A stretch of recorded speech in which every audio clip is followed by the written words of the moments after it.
வணக்கம் சார். வணக்கம். சார், இப்போ தேர்தல் நெருங்கி வர நேரத்துல எல்லார் கட்சியுமே வந்து வேட்பாளர்கள்லாம் அறிவிச்சுட்டாங்க. ஆனா இன்னும் அறிவிக்காம இருக்கிறது பிஜேபி. ம். என்ன சார் நடக்குது? அதான் இன்னைக்கு பியூஷ் கோயல் வந்திருக்காரு, பேசியிருக்காரு. பல கட்டங்கள் பேச்சு. இதுல அண்ணாமலை கூட்டத்துல இல்ல. அது அவருக்கு தெரியுதான்னு தெரியல. அவர் உடனே பாண்டிச்சேரியில இருக்கிறதா சொல்லிட்டு, உடனே ஹெலிகாப்டர் மூலியமா கிளம்பி இமிடியட்டா வர சொல்லியிருக்காரு. அவரும் வந்துட்டாரு, அண்ணாமலை வந்துட்டாரு, பேசியிருக்காங்க. இன்னும் உங்களுக்கு பொது வழியில அறிவிக்கலையே தவிர, யார் எந்தெந்த தொகுதிங்கிறத அவங்களுக்குள்ள பேசி முடிவு பண்ணதா தான் தெரியுது. அது இன்னும் 2 நாள்ல இங்கேருந்து இப்ப டெல்லிக்கு இன்னைக்கு அனுப்பிடுவோம். அனுப்பிட்டு அங்கே செக் பண்ணிட்டு அங்கே பார்த்துட்டு இங்கே சொல்லுவாங்க அப்படின்னு. ஸோ அதுக்கு நாளைக்கு அல்லது நாளைக்குள்ள கண்டிப்பாக வந்துடும். பட் நமக்கு தெரிஞ்ச வரைக்கும் பியூஷ் கோயல் சொல்றதை பார்த்தா யார் எந்தெந்த தொகுதி அப்படின்னு சொல்லி அறிவிச்சுட்டு அவங்களுக்குள்ளேயே தெரிவிச்சுட்டாங்க. பட் பொது வழியில ஒன்றும் சொல்லுவாங்க. அதுதான். இப்போ திமுகவிலும் சரி, அதிமுகவிலும் சரி, தாவைக்கா எல்லா கட்சியிலுமே வந்து இளைஞர்களுக்கு அதிக வாய்ப்பு கொடுத்துருக்காங்க. ஆனா பிஜேபியில அந்த மாதிரி எதுவும் வாய்ப்பு அமையல அப்படின்ற மாதிரி சொல்லியிருக்காங்களே. அதாவது அண்ணாமலை நிராகரிச்சிருக்காரு, எஸ்ஜி சூர்யா இவங்கெல்லாம் வந்து ரிஜெக்ட் பண்ணிருக்க மாதிரி பேச்சுகள்லாம் வருது சார். அதாவது பட் அண்ணாமலை பொறுத்த வரைக்கும் இப்ப கூட பியூஷ் கோயலை பார்த்துட்டு நான் உடனே கோயம்புத்தூர் கிளம்புறேன் அப்படின்னு சொல்லிட்டு கிளம்பிட்டாரு. அப்ப கூட கேட்டாங்க, பத்திரிகையாளர் கேட்டாங்க, சார் உங்களுக்கு தொகுதி இருக்கான்ட்டு. நான் ஒரு தொண்டனா நான் உழைக்கிறேன் தவிர நான் யாருக்கிட்டையும் எனக்கு சீட்டு கொடுங்கன்னு கேட்கவே இல்லை. சரி கேட்டு கொடுத்தா நிப்பீங்களாங்கிற மாதிரி கேட்டாங்க. அதெல்லாம் அப்புறம் பேசிக்கலாம் சொல்லி கிளம்பிட்டாரு. அவரை பொறுத்த வரைக்கும் எனக்கு தெரிஞ்சு நிக்க மாட்டாரு அப்படிங்கிறது அவர் எடுத்த முடிவா தான் எனக்கு தோணுதே தவிர வேற இன்னும் அழுத்தங்களும் எதுவும் இல்லை அப்படிங்கிறது. எஸ்ஜி சூர்யா வேளச்சேரியை சேர்ந்தவர், அவருக்கு எதிர்பார்த்துட்டு இருக்காங்க. பட் அவரு அது மாதிரி டாக்டர் ராஜ்குமாரும் ரொம்ப அக்ரெசிவா இருக்காரு மயிலாப்பூர் தொகுதியில. இதெல்லாம் நம்ம எதிர்பார்க்கிறோம். பட் தலைமைக்கு எந்த அளவுக்கு தெரியும் என்ன தெரியாது. டாக்டரை விட எஸ்ஜி சூர்யாவை நல்லாவே தெரியும் தலைமைக்கு. ஈவன் அவர் மோடியவே சந்திச்சிருக்காரு, பல பொதுக்குழு முட்டையில் டெல்லியிலேயே போய் பேசியிருக்காரு. நிறைய இது இருக்கு. ஸோ அவருக்கு ஒரு வாய்ப்பு கிடைக்கும் அப்படிங்கிறத நம்மளோட உத்தியோகம். ஏன்னா அவர் இளைஞராக இருக்காரு, நிறைய பேச்சாளர், குறுக்கு கேள்வியை எது வந்தாலும் சரி அதற்கு சரியான பதில் சொல்லக்கூடிய ஒரு அண்ணாமலைக்கு சமமானவர் அப்படின்னு தான் நம்ம பார்க்குறோம். ஒரு லேமேனா நம்ம பார்க்குறோம், பொதுமக்களை நம்ம பார்க்குறோம். அவருக்கு வாய்ப்பு கிடைக்கும் அப்படிங்கிறத நமக்கு நம்பிக்கையோட இருக்கும் நம்ம. சரி, இப்போ அதிமுகல இருந்து திமுகவுக்கு போனவங்களுக்கு தான் திமுகல அதிக பதவி கிடைச்சிருக்குன்ற மாதிரி செய்திகள்லாம் பார்த்தோம்.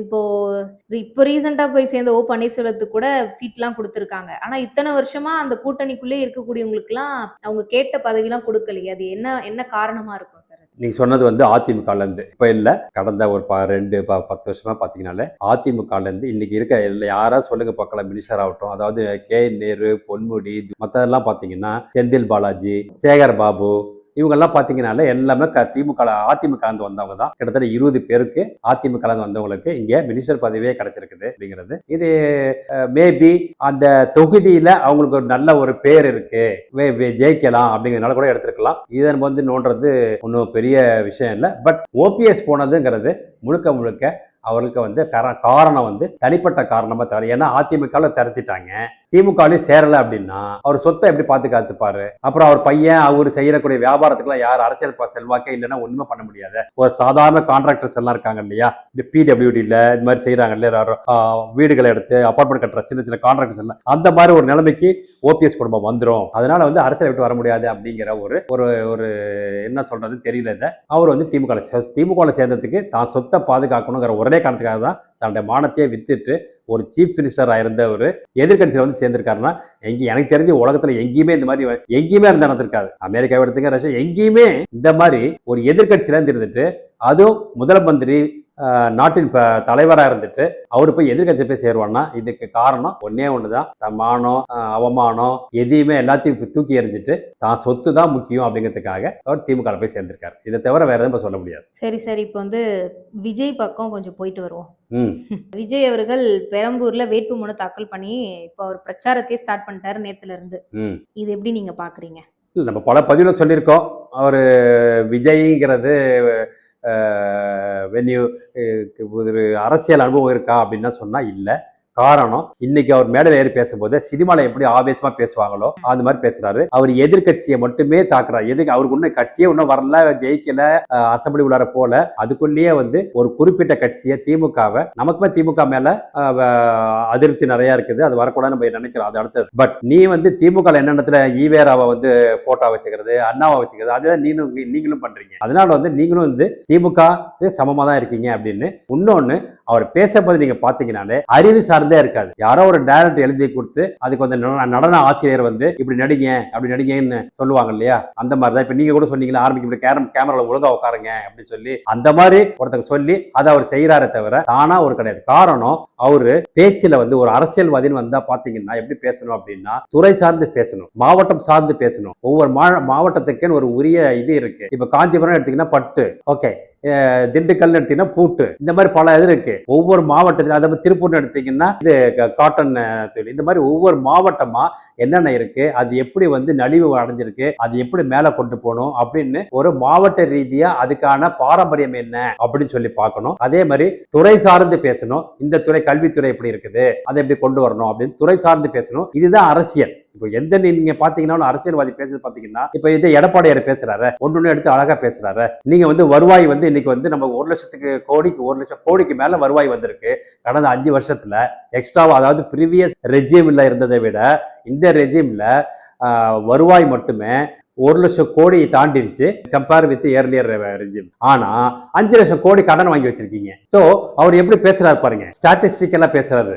அதே மாதிரி துறை சார்ந்து பேசுறாரு. இந்த துறை எப்படி இருந்தது, கொரோனா சமயத்துல வந்து பசங்க எல்லாம் மனசு உடஞ்சு போயிட்டாங்க, பப்ளிக் எக்ஸாம் எழுத முடியலையே, ஒரு வருஷம் வேஸ்டா போகுது அப்படின்னு அதை அவருக்கு கொண்டு போனாங்க எடப்பாடியாருக்கு. உடனே அவர் என்ன சொன்னாரு, எல்லாரும் பாஸ் பண்ணி விடு, எல்லாமே அறிவாளிகள் தான், எக்ஸாம் வச்சுதான் அவங்களை வந்து கொண்டு கிடையாது, இந்த தடவை அவங்களை வந்து பாஸ் பண்ணி விடு. இந்த மாதிரி துறை சார்ந்து விஜய் பேசினா பரவாயில்ல, இல்ல மாவட்டம் சார்ந்து பேசினா பரவாயில்ல, ஒவ்வொரு மாவட்டத்துல எத்தனை கிராமங்கள் இருக்கு, கிராமத்தினுடைய வளர்ச்சி எப்படி இருக்குது அப்படின்னு சொல்லி பேசினா பரவாயில்ல, அங்க வந்து தண்ணி வசதி எப்படி இருக்குது அப்படின்னு சொல்லி பார்க்கலாம். இதே எடப்பாடி ஆட்சியில பாத்தீங்கன்னா இன்னைக்கு இந்த கடந்த 5 வருஷத்துல ஒண்ணு கூட தூர் வரல யாரு, திமுக. இது கடந்த 5 வருஷத்துல பாத்தீங்கன்னா இது எடப்பாடியார் ஆட்சி காலத்துல அனைத்து ஏரிகளையும், அனைத்து குளம் குட்டை ஏரி அத்தனையும் தூர்வாரி ஆக்குபை பண்ணவங்கள அகற்றி வித்துட்டு அத்தனையும் பண்ண. இன்னைக்கு பாத்தீங்கன்னா இந்த மழையில வந்து உங்களுக்கு தண்ணி வந்து ஸ்டாக்னேட் ஆகுறதோ இல்ல ஓவர்ஃப்ளோ ஆகுறதோ இல்ல. காரணம், ஏரிகள்ல தூர்வாரி இது பண்ணிருக்காங்க. அதனால வந்து விஜயை பொறுத்த வரைக்கும் துறை சார்ந்து பேசுறது கிடையாது, மாவட்ட ரீதியா பேசுறது கிடையாது, வளர்ச்சி ரீதியா பேசுறது கிடையாது, சும்மா ஷூட்டிங் பண்றாரு. அதனால வந்து இது நம்ம இவரை நீங்க பார்க்கும் போது நம்ம சீமானுக்கு 100 மார்க் போடலாம். அவர் பேசுறது அவ்வளவு அழகா இருக்கு, அவ்வளவு பேசுறது. அவர் வந்தா எப்படி இருக்குங்கிறது நம்ம பல இதில் சொல்லியிருக்கோம், உகந்ததா இருக்காது அப்படின்னு. பட் அறிவு சார்ந்து அவர் பேசுறாரு. அதனால விஜய்க்கு வந்து இது போதாது அப்படிங்கிறது. சார், விஜய்க்கு போதாதுன்றீங்க, அரசியல் அனுபவம் இல்லைங்கிறீங்க. அரசியல் அனுபவம்லாம் இல்லாதவரா சார் 2 தொகுதியில போட்டிடுறாரு? அவர் 2 தொகுதியில வின் பண்ணா 2 தொகுதிக்கு சார்ந்து உள்ள போய் நிக்க முடியும் அசம்பிளியில? ஒன்னு ரிசைன் பண்ணணும். 2 தொகுதியில அவர் நிக்கிறாருன்னா பயந்துகிட்டு தான் இருக்காரு. சரி, அதே நம்ம தப்பு சொல்ல முடியாது. ஏன்னா ஃபர்ஸ்ட் அரசியலுக்கு வராரு, நம்ம எப்படியாவது ஆட்சி அப்படிக்குன்னு பாக்குறாரு, அப்படி வந்தா நம்ம சிஎம் இருக்கணும்னு பாக்குறாரு. ஒரு தொகுதி நம்ம தோத்துட்டோம்னா என்ன ஆகுது பாப்பாரு. அதனால அது வந்து இயல்புதான். ராகுல் காந்தி அங்க ஒண்ணு நிப்பாரு, இங்க ஒண்ணு நிப்பாரு, கேரளால ஒண்ணு நிப்பாரு, யூபில ஒண்ணு நிப்பாரு. அந்த மாதிரி எல்லாம் இருக்கதான் செய்யும். ஈவன் நம்ம இவரு கூட பாத்தீங்கன்னா பாண்டிச்சேரி ரங்கசாமி இருக்கார் இல்லையா, அவர் எப்பவுமே 2 தொகுதியில நிப்பாரு. ஒண்ணு ரிசைன் பண்ணுவாரு, அங்க வேற ஒருத்தர் நிக்க வச்சு வின் பண்ணுவாரு. இதெல்லாம் அரசியல் ஆட்டம், அதெல்லாம் நம்ம பெருசா சொல்ல முடியாது. ஏன்னா இவ்வளவு பேரையும் பார்த்துட்டு தான் சார் விஜய் அவர்களுமே அதேதான் பல பேர் சொன்னதை வச்சு அவர் நிப்பாரு. பட் நமக்கு அது கிடையாது. ஒரு தனி மனிதன் ஒரு அரசை ஆளக்கூடிய ஒரு மன்னனா நீங்க வர போறீங்கன்னா உங்களுக்கு என்ன தெரியணும். இன்னைக்கு அவருக்கு வந்து எத்தனை மாவட்டம் இருக்கு, ஒவ்வொரு மாவட்டத்தில் எத்தனை கிராமங்கள், மொத்தம் எத்தனை கிராமங்கள் இருக்கு தமிழ்நாட்டுல தெரியுமா? தெரியாது. சும்மா எப்ப பார்த்தாலும் திமுக பண்ணு, ஆனா ஊழல் பண்ணிட்டு நடக்குது, அங்க ஊழல் நடக்குது அப்படின்னு. நீங்க பண்ணாத ஊழலா? நீங்க வந்தாதான் தெரிய போகுது. நீங்க திரைப்படத்துல இருந்துக்க போதே பல வரி கட்டல, அரசாங்கத்து வரி கட்டல, இதை பண்ணி. அதனால வந்து இப்ப நீங்க சொத்து காமிச்சிருக்க 99 கோடி கேஷா இருக்கு, இத்தனை கோடி வந்து நான் மூவபிளா இருக்குன்னு, அதெல்லாம் உண்மைதானா? உங்களுக்கு தெரியும் அது உண்மையா பொய்யான்ட்டு. அதனால அதை இதை விட்டுருங்க. நம்ம அதே தான் நம்ம சொல்றோம் எப்போதுமே. பொதுவாவே ஊழலுங்கிறது எங்க பார்த்தாலும் இருக்கிறது. ஆனா தேச நலனு, தேச விரோதம் இல்லாம இருக்கணும் அப்படின்னா நம்ம திமுக வரக்கூடாது அப்படின்னு சொல்றோம். அதே தான் நீங்களும் பண்றீங்க. எப்போ வந்து நீங்க உங்க மேடையில பின்பக்கம் ஈவேராவை வச்சுட்டீங்களோ, தனி மனித ஒழுக்கம் இல்லாத ஒருத்தர் வச்சுட்டீங்களோ, அப்பயும் நீங்க இப்படிதான் இருப்பீங்க அப்படிங்கிறது தான் நம்மளுடைய இது. சரி, இப்போ வேட்புமனு தாக்கல அவரோட சொத்து விவரங்கள்லாம் பதிவு பண்ணாரு. அப்ப பாத்தீங்கன்னா மனைவிக்கு மகன் அம்மா அப்பா எல்லாருமே வந்து அவர்கிட்ட கடன் பட்டவங்கன்ற மாதிரி அவர் குறிப்பிட்டிருக்காரு. அது எந்த எந்த அளவுக்கு அது சாத்தியம்? நம்ம இது தனிப்பட்டதெல்லாம் நம்ம பேச முடியாது. தனிப்பட்ட அவர் வந்து இப்போ அரசியலுக்கு வந்தாரு. இது வாக்குப்பதிவுக்கு வந்தாரு. தன்னை எவ்வளோ சொத்து இருக்குன்னு சொல்லி கொடுத்துருக்காரு.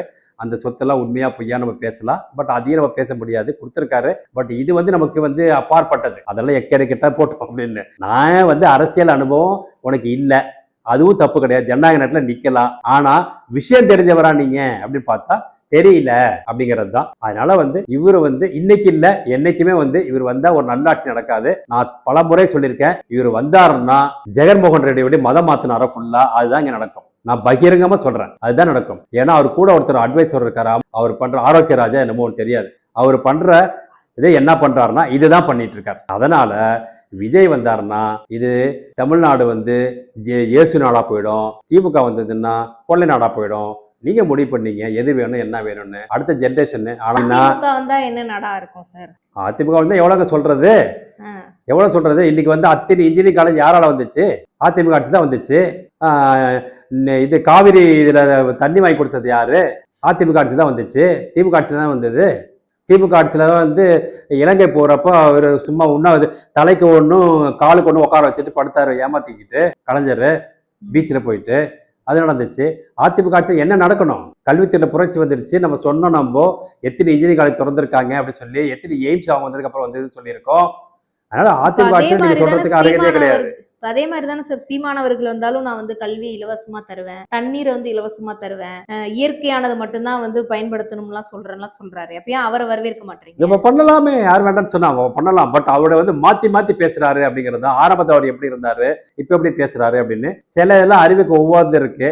இந்த மாதிரி எல்லாம் இந்த மாதிரி கார் கம்பெனிலாம் மூடிடுவேன், மாட்டு வண்டியை போட் பண்ணா அது பாசிபிள். அது அப்ப இன்ஜினியரிங் காலேஜ்ல மூடணும். அப்ப படிச்சவெல்லாம் என்ன பண்ணுவான்?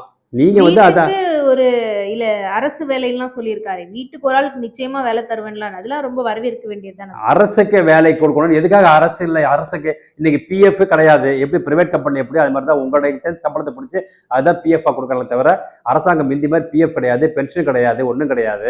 அப்ப நீங்க அரசாங்க தொழிலுக்கு எதுக்கு போகணும்னு நினைக்கிறீங்க?